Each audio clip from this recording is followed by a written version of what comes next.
So hello and welcome to an out-of-the-box review with me, Marcus Katz. I'm the author of Tarosophy and with co-author Tarlie Goodwin, author of Around the Tarot in 78 Days, Tarot Face to Face and Learning Le Normand. Now, what I have today is the Tarot Illuminati. Now you'll notice I have to gently move it backwards and forwards because the box is very shiny. And this is the whole theme about the box already. It's gilt, it's got gold edges, nice green background and the wonderful High Priestess cover on the front. The thing is that that was the first cover that I saw. That was the first image of the deck I personally saw, and it just blew me away. I thought, what a deck, wow, this guy should at least get a contract and have the deck published. And lo and behold, Erick Dunne finally got a contract with Lo Scarabeo, who have published this deck, and Kim Huggens wrote all of the text work for it, some of which I believe is in the book inside here, and some of which I know, in fact the bulk of it, is in an e-book that you can download. This is one of the things that should be said about this deck first of all, that it's a child of the new social media in the sense of its progression, its support, its development has all been through Facebook and various other social media sites as well. And as a result, the ebook that's come with it is a downloadable for Kindle. You can get a Kindle reader for any computer. So it's part of a whole new delivery of tarot that just doesn't come in a box, doesn't come in a deck, but is encapsulated within social media as well.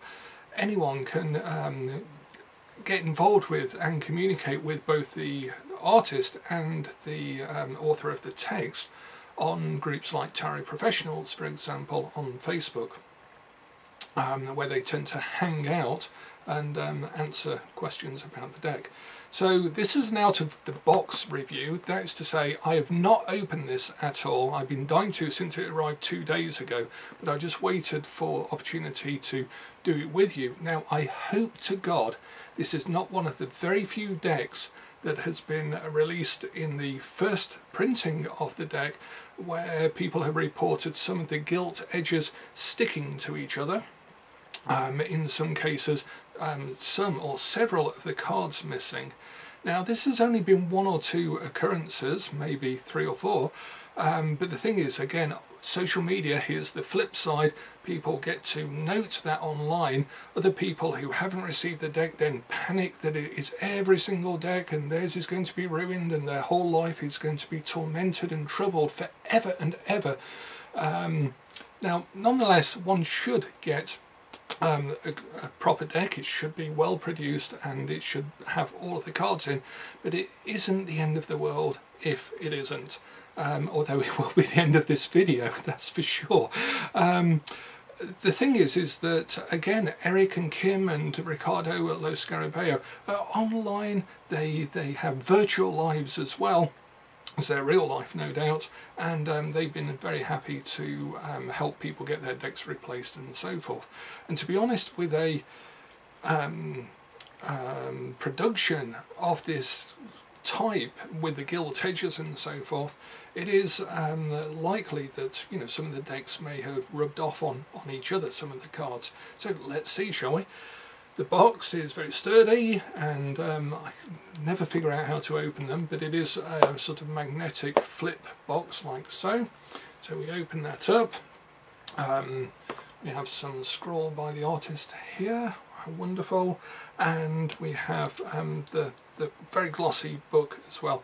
Now we did get a sneak peek of this at Lo Scarabeo's offices a couple of months ago, maybe 4 months ago now, so I know already that the book is, I hope it still is, in colour, and that's again quite neat. This is not your average little white book.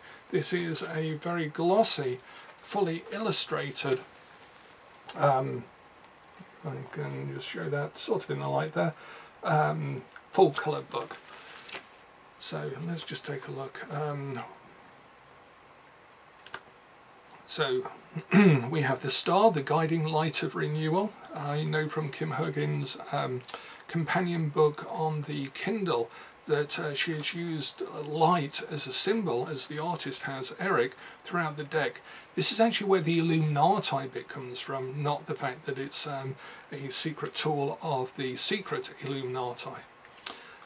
Incidentally, for those interested in the Illuminati, one of the best things I ever read was in Robert Anton Wilson's book on the Illuminati, called the Illuminatus Trilogy, and he suggested in there that one of the very first things that the founders of his version of the secret uber controlling Illuminati did, even before they founded the Illuminati, was to set up secret groups that were suspicious and antagonistic against the Illuminati.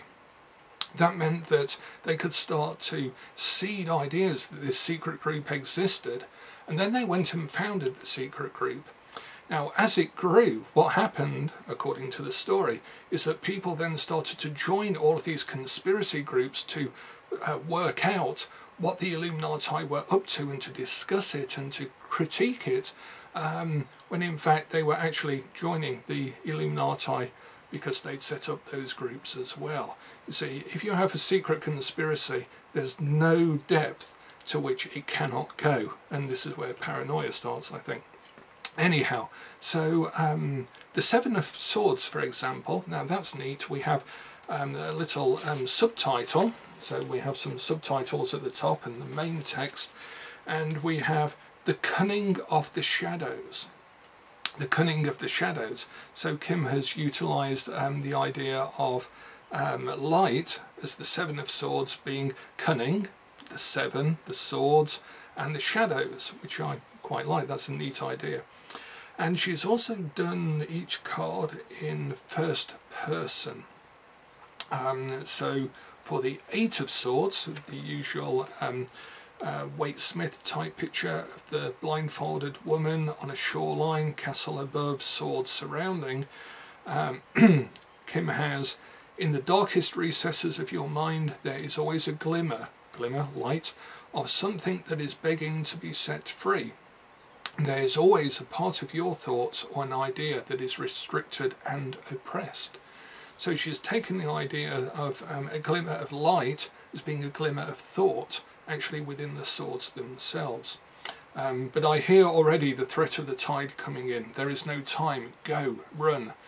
It's a really condensed and engaging way of talking about the cards from the first person. And then underneath she has the themes and concepts. Being trapped or feeling trapped, being oppressed and held back, stagnation of the mind, old thought patterns, being in need of rescue, feeling powerless. So she's got the core concepts down at the bottom of each card. So that's a neat little book, and it'd be wonderful to spend time to have a look through it. Are there any spreads in the back? Well, we have more details actually about the High Priestess, quite a lot about the High Priestess card, so that's quite interesting. Something about the author and the artist,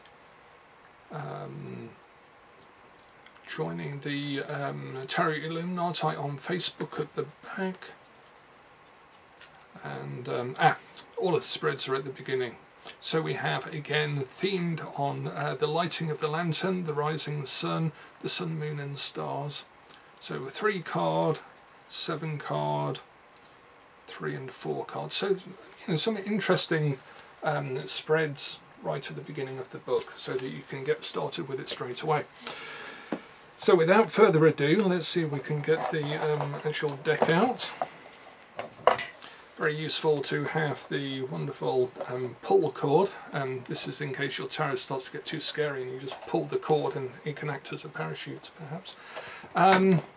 It does mean you can get the cards out, and for anyone who watched my first attempt at opening cards in a straight out of the box, realise that this is the bit I hate. Working in tarot tends to mean that I bite my nails with nerves all of the time. So I have some scissors and I just have to do this off camera to avoid any particularly if the artist is watching this. If Erick's watching this, then I do apologise, or if anyone from Lo Scarabeo, these are scissors. But it is the only way to get into the cellophane unless you have a useful ripcord type device, or you sort of try and pull the cellophane off without scratching anything. There we go. I usually do it with my teeth, but I'm not going to do that on the video. So, here we go. So, cellophane off, and there are the cards. So, there's a nice, very thick, or are the cards stuck together? No, it's just very thick. So there's a very thick card with wonderful illustration of Tarot Illuminati on the front there. I'm not going to go through every card, of course, I'm just going to get my first impressions of it. Are they sticking together? Not particularly, I didn't notice that. There's an advert for the journal and the bag on a card at the back, so I'll take those off. Wow, those are very bright. Wow. If you use these on a table, people are going to notice them. The green and gold, my favourite colours actually, work really well. You can see those in the light there. And slightly stroby as well. So, all good. Now, first thing to notice, they are borderless cards. So that's quite a novelty for cards, and Lo Scarabeo tend to have had in the past anyway different languages and keywords on every single card, so they've moved away from that, certainly for this deck, which is great. And so it's everything bleeds to the edge of the border, so you get I quite like the debordering of decks. I've got to like that more and more, particularly with the Thoth deck and so forth, because it sort of opens up the card and focuses the attention. It also blends the card images more closely together as well. So I better count them, I guess, just to make sure, so do excuse me one moment. 1, 2, 3, 4, 5, 6, 7, 8, 9, 10. I'm laughing slightly because these cards are extremely detailed, colourful and intense.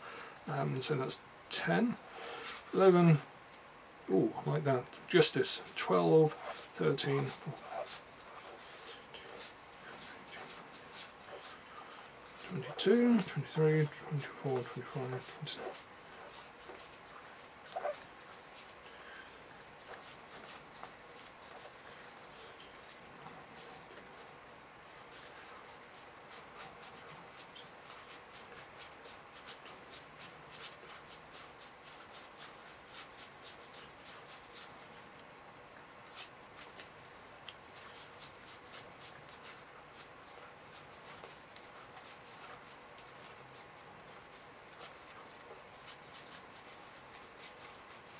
$78, all present and correct. So there's no problem with the gilt edges. There's no marking across the top, and all of the cards are there. So thank heavens for that. Otherwise, this video may not have seen the light of day. Maybe it would have done. I now have glitter on my hands, so I may have some explaining to do to my wife when I go downstairs. So, here's the cover that we used for the magazine. I just noticed that one. So the cards are extremely lush with their symbolism and with their colouring, as you would expect having seen them online. What surprises me is the fact that they work just as well as cards of this size as they do as larger images online. Some decks, for example, I have to say the maroon deck from Poland, I really love that online, but when it's reduced down to the small cards, it sort of loses some of its grandeur in terms of the scale and the size of the images. They make great posters. on a card, it's some of the cards that have really intense colour work really well, but some of the ones where there's scale, the Last Judgment card, which is a huge door running down the card and then a small figure entering into it with a trumpet. Incredible image, beautiful image. When it's this big, when it's this small on a card, you just lose the scale of it. With these cards, I think, because there's so much imagery and symbolism within each card, you don't get that. You want to explore and read them like little books, each in themselves. As a very sort of laissez-faire emperor, he sort of looks very relaxed in his power. So it'd be interesting to see what Kim has written about that. Are there any other standout cards? They're all standout cards, that's partly the problem.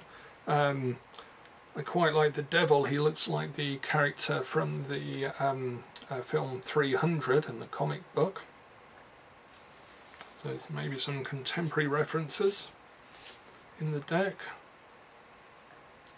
Yeah, the overlaying and the collaging type effects have worked very well. Here we have, I think because there are lots of different textures here with the Sun card, the child, the horse, the drape that's behind the child and the sun itself all seem to be from slightly different layers or different sources almost, but they work really well because they're all textured. It's as if you're looking at a whole layer of textures placed on each other for the best effect. As an example here, we have natural layers in the background with the Two of Cups, of course, the clothes of the two characters, and then the rather bright Cordesius wand just stuck up here, but it works all very well together. So very excited about this. And some of the cards I'd not seen before. The Three of Cups is beautiful. Four of Cups is melancholy and beautiful. The Five of Cups is lonely and sad. It works. It just really does work, and I'm glad to say that this will probably become one of my favourite reading decks, particularly at parties and fairs, because this will stand out a mile compared to anyone else's deck. Some sort of Chinese effects in the pentacles. Oh, is there a theme? Is there a sort of cultural theme in each of the suits? So there's a sort of Asian feel to the pentacles. Is it a sort of Arabic feel? Sort of, oh yes it is. Interesting. So the wands have got a sort of 1001 Nights feel to them. And then there's a more medieval, that's right, a more medieval look to the swords. Ah, how cunning. So there is a totally different theme to the suits, which I don't know why I'd not picked that up online. Obviously seeing them all in one place helps. So what about the cups then? Is that's sort of medieval as well? Yeah, how interesting. So there's different families almost. It is sort of like a portable Game of Thrones, which is excellent. Okay, so my out-of-the-box impression is exactly what I hoped it would be, which is to be blown away and stunned by the cards, to know that I'm going to be using them, and to get very excited about reading what Kim's written about some of the cards. Particularly the enigmatic rose key that seems to have snuck in onto one of the cards. Now, let's have a think about doing some sort of reading or spread with the cards on the theme of illumination. So I'll start shuffling them. I was watching a video yesterday of a new German friend of ours called Malkiel, and he does Lenormand readings, and he seemed to have this incredible riff shuffle that he was doing off camera. So my shuffle is somewhat more demure than his, so I'll just give these a good shuffle. So it's weird, isn't it, when you open a deck, when you first start to use it, it does feel, is the word inert perhaps? It's sort of doing a little bit of a fancy shuffle down here. It feels ready, sort of primed for use, but it's not until it's in your hands and until you're engaged with it that it takes on a life, I feel. That's just how I feel about the cards. So let's take a look. Now this is all about light.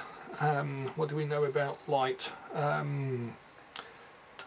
believe it can be measured in a wave or a field, is that right? A wave or a field, something like that. And it doesn't settle into one of those patterns until you actually measure it, trading as cat or something.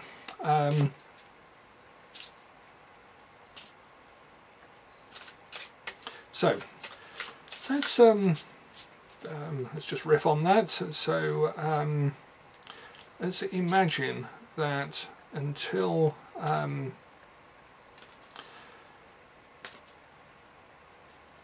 I guess light, there's another pattern, another experiment with light called the slits experiment, where light seems to be able to be in more than one place at the same time. And there's all sorts of weird things when you start to really look at light at a quantum level, so I've been told. So let's consider that idea and have a reading by which we suggest that the cards will lock something into position. So this is a sort of reversal of our usual way of reading with tarot. The fact that we see all possibilities and the reading is going to open up those possibilities. Let's suggest that these are going to actually collapse the state into place. So we're going to use them quite magically. It's a bit weird because I've only just considered this. Now there's a situation that I've got coming up that could go one of a number of ways, and I know the way that I would really prefer it to go.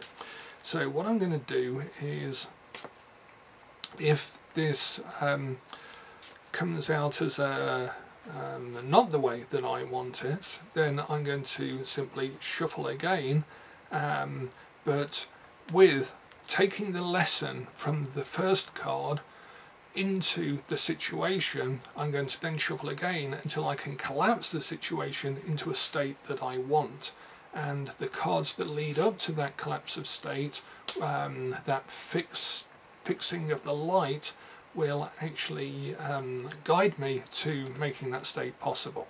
Let's give it a go, and I'll be able to report in a week's time from the time of this recording whether that worked in the way that I wanted or not.